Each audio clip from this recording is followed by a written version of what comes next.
하나님의 말씀은 로마서 10장 11절에서 13절 말씀입니다. 성경에 이르되 누구든지 저를 믿는 자는 부끄러움을 당하지 아니하리라 하니 유대인이나 헬레인이나 차별이 없음이라. 한 주께서 모든 사람의 주가 되사 저를 부르는 모든 사람에게 부요하시도다. 누구든지 주의 이름을 부르는 자는 구원을 얻으리라. 아멘. 오늘 부끄러움에 대해서, 사람이 느끼는 부끄러움에 대해서 성경은 이야기하고 있습니다. 부끄러움을 당한다는 것은 많은 사람들로부터 수치를 받는 것입니다. 수치를 받는다는 것은 자존심이 무너지는 것이고, 자존심이 무너진다는 것은 세상에서의 자신의 존재 가치가 몰락하는 것, 그렇게 느껴진다는 것입니다. 정말 내 자체가 비참한 존재고 사람들 앞에서입니다. 사람들 앞에서 내가 열등하고 어떤 소유에 있어서도 나는 너무 부족하고, 이게 바로 자신의 존재 가치가 땅에 떨어지는, 그래서 부끄럽게 느껴진다는 것이죠. 그래서 많은 사람들은 자신의 존재 가치를 지키기 위해서 부끄러움을 당하지 않으려고 애를 씁니다. 재산을 모으는 것도 그렇고, 또 어떤 직장에서의 진급도 그렇고, 세상에서의 사업적인 성공도 그렇고. 왜냐하면 우리가 사는 이 세상은 내가 다른 사람들보다 어떤 서열에 있어서 아래 서열에 있게 되면 그것이 수치심으로 느껴진다는 것이죠. 이게 세상의 시스템입니다. 사람들이 자존심을 세우려는 이유가 무엇입니까?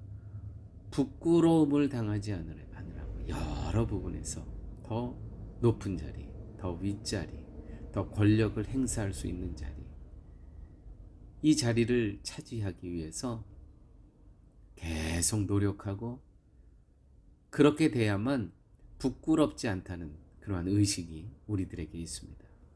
그러나 주님 앞에서는 세상 것의 결여로 부끄러움을 느낄 필요가 전혀 없습니다. 오늘 말씀의 11절 말씀, 성경에 이르되 누구든지 저를 믿는 자는 부끄러움을 당하지 아니하리라. 성경에서 부끄러움을 당하는 유일한 기준 하나는 과연 내가 그리스도를 아느냐 모르느냐. 모르면 부끄러움을 당하는 것이고, 안다면 부요한 삶을 사는 것입니다. 왜냐하면 주님은 세상 것으로 우리를 판단하시지 않기 때문입니다. 우리의 행위를 보지 않기 때문입니다. 그런데 유대인들은 계속 율법을 행함으로 그들은 전혀 부끄러움을 느끼지 않았습니다. 왜요? 그들의 행위 때문에. 그런데 사도 바울은 오늘 거꾸로 이야기합니다. 너희들이 부끄러운 자들이다. 예수 그리스도를 모르는 자들이 부끄러운 자들이고, 예수 그리스도를 아는 자들은 성경에 이르되 누구든지 저를 믿는 자는 부끄러움을 당하지 아니하리라. 아멘입니다. 이것이 주를 믿는 자는 부끄러움을 당하지 않게 하신다는 말씀입니다. 12절, 유대인이나 헬라인이나 차별이 없음이라. 한 주께서 모든 사람의 주가 되사 저를 부르는 모든 사람에게 부요하시도다. 풍성하시다. 예수 그리스도를 믿는다는 그 마음의 믿음과 선포를 할 수 있는 자는 부요하다는 것이죠. 왜요? 구원받은 자이기 때문입니다. 세상 것에 이모저모로 결여되어 있는 것으로 내가 부족하다고 느끼지 않고요. 오직 예수 그리스도를 믿음으로 나는 부요하고, 그 믿음이 없을 때, 그것이 결여될 때 나는 매우 가난한 존재라는 것이죠. 주님의 의라는 것은 하나님과의 관계 속에서 오직 예수 그리스도만 의로운 존재입니다. 그런데 예수 그리스도의 그 의로우신 분이 십자가에 우리의 죄값을 치르시기 위해서, 율법을 완성하시기 위해서, 율법에 요구하는 것은, 우리의 죄값은 사형입니다. 그것을 대신 지신 분이 예수 그리스도십니다. 그래서 모든 의를 완성하신 분이 예수 그리스도신데, 이 예수 그리스도의 주님의 의는 유대인이나 헬라인이나 차별이 없습니다. 그를, 예수 그리스도를 나의 주님으로 보시면 그 고백을 하나님께서 들으시고 의롭다 여겨주신다는 것이죠. 율법을 잘 지키고 거룩해 보이는 행함이 많다고 해서 의가 더 많이 부여되지 않는다는 것입니다. 주님의 의는 선물이지 인간의 행함으로 얻을 수 있는 것이 아닙니다. 주님의 의는 모든 자에게 차별이 없이 동일하다는 것, 이것이 바로 부끄러움을 당하지 않게 하시는 주님의 공평이십니다. 여러분, 우리가 이 땅에서 참 내가 이 세상의 시스템 속에서 보게 되면 부족한 것이, 결여되어 있는 것이 너무 많은 것 같아요. 내 성격도 참 모난 부분이 많이 있습니다. 내 인격도 참 고상한 인격에 비하면 너무 많이 질이 떨어집니다. 쉽게 화내고, 쉽게 좌절하고, 용서하지 못하고, 그 모든 것이 주님의 이 십자가의 은혜로 말미암아 우리를 다 용서해 주시고 우리를 받아 주십니다. 그 공평으로 인해서, 예수 그리스도를 믿음만으로 인해서 우리는 부요하다고 할 수 있는 구원, 영생을 하나님께서 이 믿음의 근거로 해서 우리를 의롭게 여기시고, 의로운 자에게는 영생을 하나님께서 허락해 주셨다는 것이죠. 얼마나 공평하십니까? 세상에서는 너무 부족해요. 소유도 없어요. 가진 것도 없어요. 학문도 부족해요. 성격에도 결여가 있어요.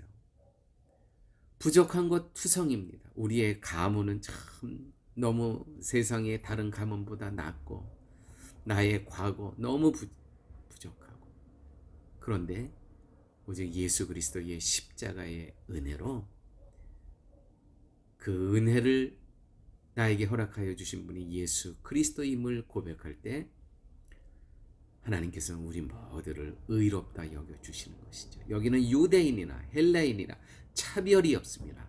한 주께서 모든 사람의 주가 되사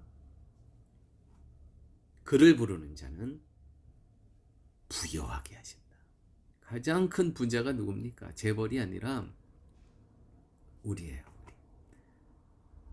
이걸 믿으셔야 됩니다. 신앙생활이란 그리스도를 만나기 위해서 애쓰는 삶이 아닙니다. 그리스도를 만난 그 자체입니다.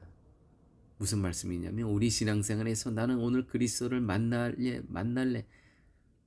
그게 아니고요. 이미 그리스도께서 우리 안에 내주하고 계시고 임재하고 계시고 동행하고 계십니다. 그런데 뭘 또 만나요? 아닙니다.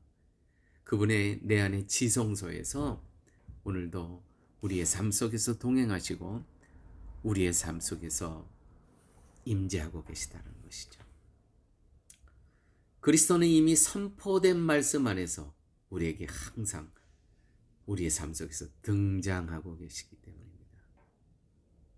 선포된 말씀 속에서, 선포된 말씀. 성경에 이미 예수 그리스도께서 그 안에 내주하고 계시고, 그 예수 그리스도의 영이 오늘 내 삶에 동행하여 주십니다. 13절 말씀 보면 누구든지 주의 이름을 부르는 자는 구원을 얻으리라. 하나님이 선물을 받을 자격도 없는 우리가 성령 하나님의 도우심으로 이 선물을 받게 되는 거야. 우리는 아무 자격이 없습니다. 그런데 누가?